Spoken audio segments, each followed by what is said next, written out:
something historic just happened, and most people missed it. On June 30th, 2025, a Canadian tanker quietly departed the Pacific coast, carrying the country's first-ever overseas shipment of liquefied natural gas.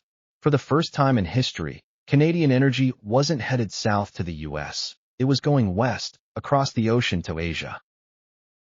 What sounds like just another cargo shipment is, in fact, a major pivot in global energy. This single departure marked a turning point, not only for Canada's energy future but also for U.S. Canada relations, global trade routes, and the geopolitics of power.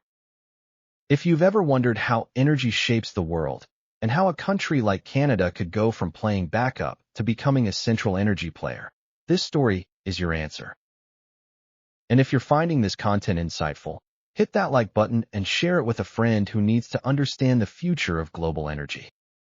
For over 30 years, Canadian gas followed one path, straight into the United States. Billions of cubic feet a day flowed south, generating decent profits, but also deep dependency.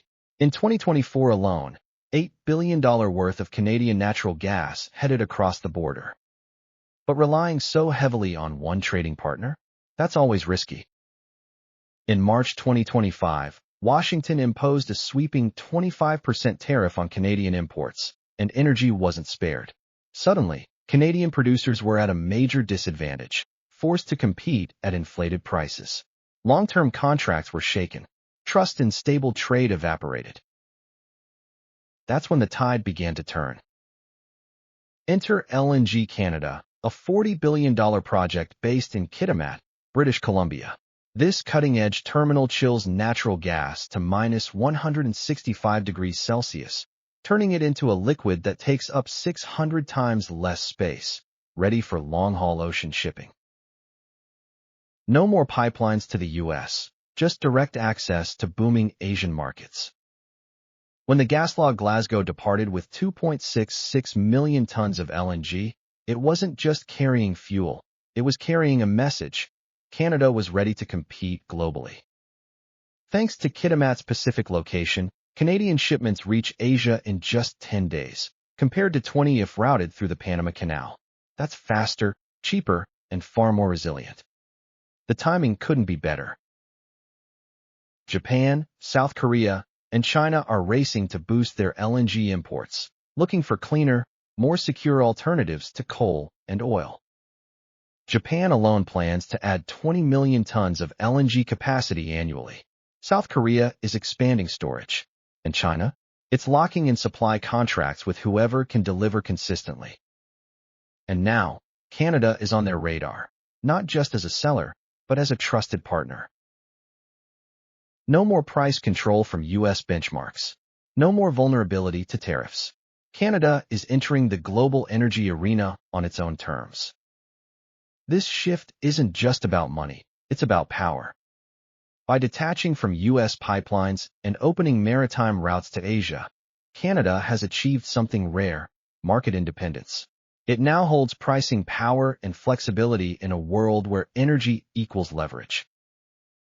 And this new freedom couldn't come at a more crucial time. As global tensions rise, from sanctions on Russia to instability in the Middle East, countries want partners they can trust. Canada, with its political stability and ESG credentials, fits the bill. Before we dive deeper, what do you think?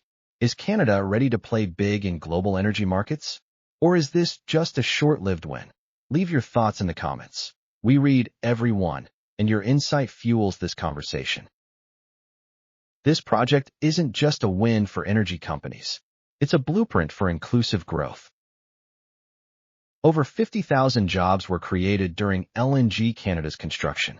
More than $5.8 billion CAD in contracts were signed with local firms and the Haisla Nation, an indigenous community that now holds equity in the Coastal GasLink pipeline. That's not charity. That's partnership. The Haisla Nation isn't just benefiting, they're helping shape the industry. Even better, the Kitimat terminal runs largely on hydroelectric power, making it one of the cleanest LNG facilities in the world. In a market that's becoming more climate conscious, that's a major selling point. Of course, it hasn't all been smooth sailing. Canada's environmental standards are some of the toughest in the world. Harsh terrain, regulatory complexity, and high labor costs have driven up expenses. While U.S. Gulf Coast terminals enjoy lower construction costs and warmer climates, Canada must work harder to stay competitive.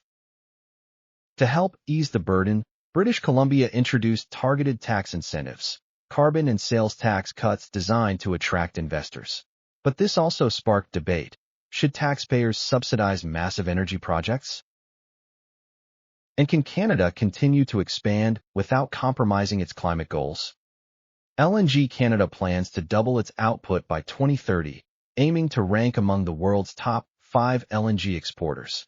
That means building a second liquefaction train and expanding port infrastructure, all while meeting increasingly strict climate requirements. The competition will be fierce. Qatar is ramping up production. The U.S. isn't slowing down. Australia is back in the game. But none of these players can match Canada's mix of clean energy, political neutrality, and indigenous inclusion.